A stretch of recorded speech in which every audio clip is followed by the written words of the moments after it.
Kesalahan terbesar orang-orang kaya apa, hadirin sekalian? Sebagian besar orang kaya ini menganggap dia kaya karena dia hebat. Karena Allah Al-Mughni, Allah tunjuk siapa saja, Allah katakan kaya, pasti kaya, pasti kaya, sebodoh apapun dia. Allah katakan miskin, pasti miskin. Allah berkuasa menjadikan orang paling miskin menjadi orang paling kaya di dunia dalam hitungan detik. Allah pun berkuasa menjadikan orang paling kaya menjadi orang paling miskin, orang paling miskin menjadi orang paling kaya, orang paling jenius menjadi orang paling bodoh. Bisa Allah. Berapa banyak dulu Pak kita lihat orang-orang hebat di kampung kita kan, tiba-tiba kita pulang kampung dia makan di tong sampah Pak. Allah rusak akalnya. Ya, ini yang cerdas-cerdas Pak, antum perlu berpikir Pak. Allah yang memberi kita pikiran sehingga pikiran kita bisa berpikir, jangan sombong. Saya teringat dengan perkataan Sayyidina Ali karramallahu wajhah. Apa kata beliau? Siapa saja yang yakin, siapa saja yang yakin dengan kekuasaan, maka Allah akan hinakan dia.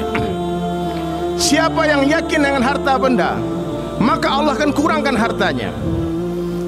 Siapa yang yakin dengan akalnya, Allah akan matikan akalnya. Dan siapa yang yakin dengan ilmunya, Allah pasti sesatkan.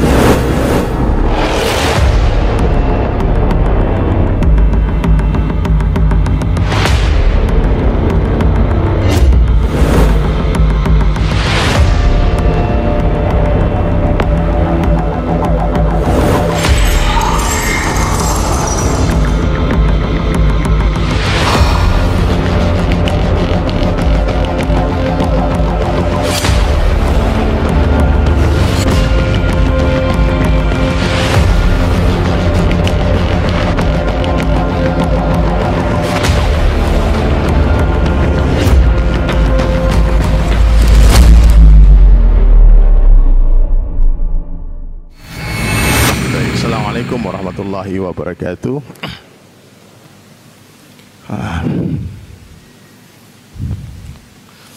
Innal hamdalillah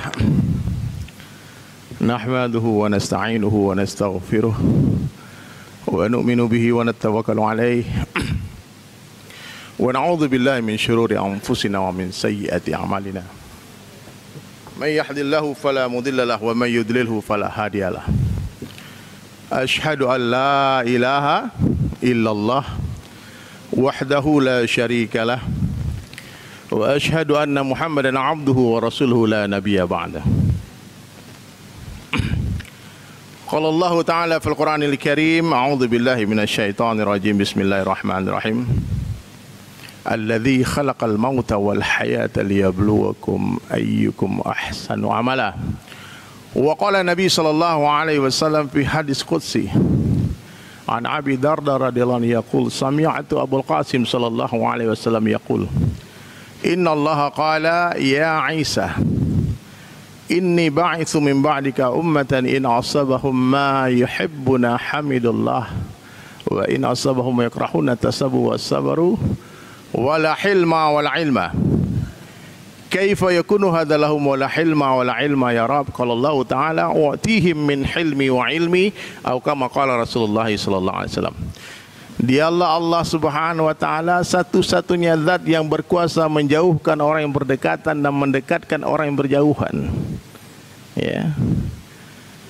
Yang berkuasa menghidupkan orang mati dan mematikan orang hidup hanya Allah Ta'ala saja. Maknanya selain Allah ini adalah makhluk, dan seluruh makhluk tidak bisa apa-apa tanpa izin Allah. Seluruh makhluk tidak mampu memberikan manfaat dan mudarat sedikit pun tanpa izin Allah. Ya, sekuat apapun kita menolak, kalau Allah katakan datang, dia pasti akan datang.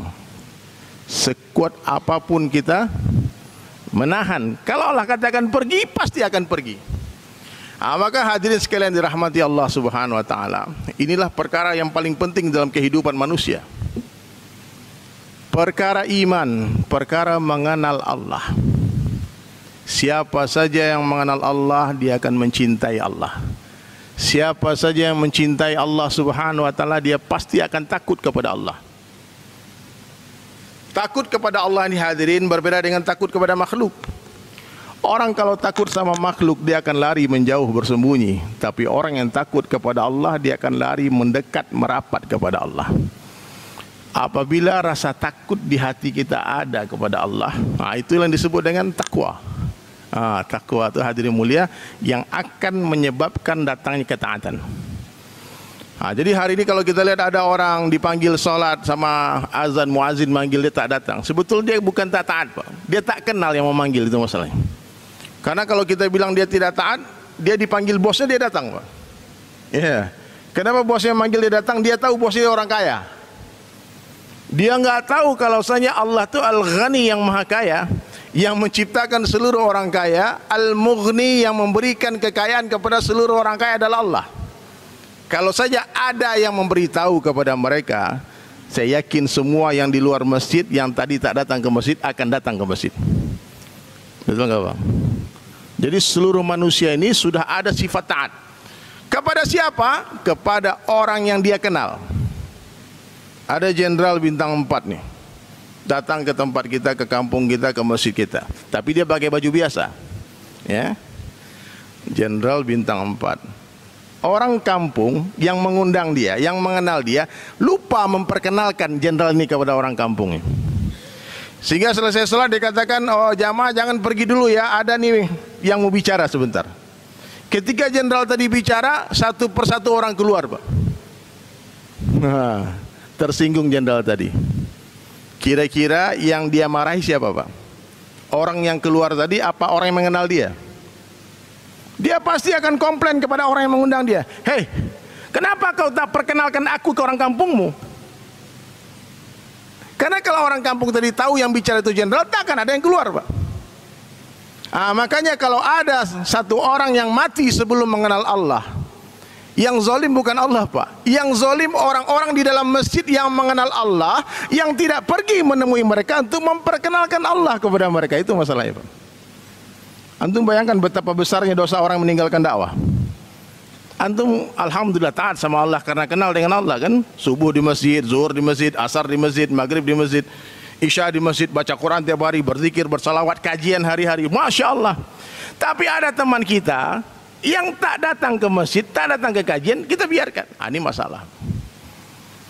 Jadi hadirin dirahmati Allah Subhanahu wa taala, maka inilah yang harus kita buat.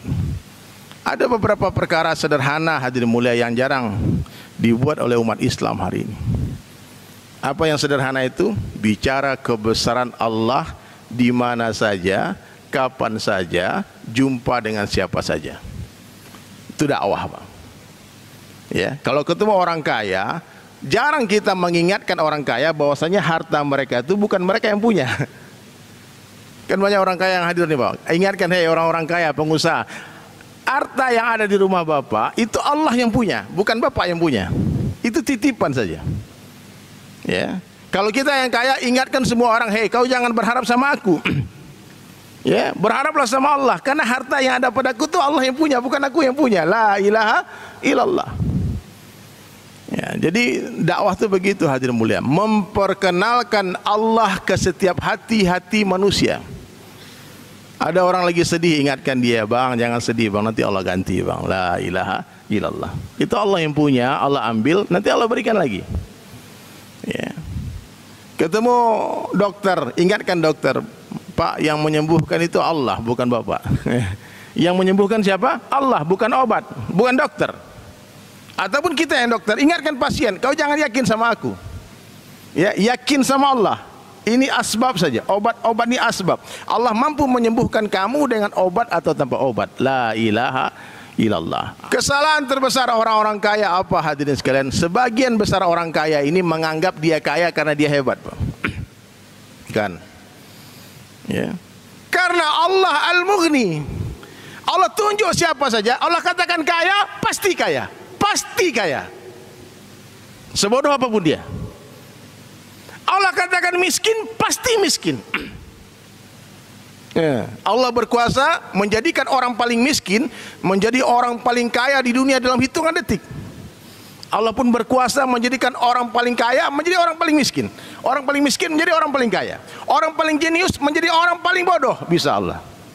Berapa banyak dulu Pak kita lihat orang-orang hebat di kampung kita kan, tiba-tiba kita pulang kampung dia makan di tong sampah, Pak. Allah rusak akalnya.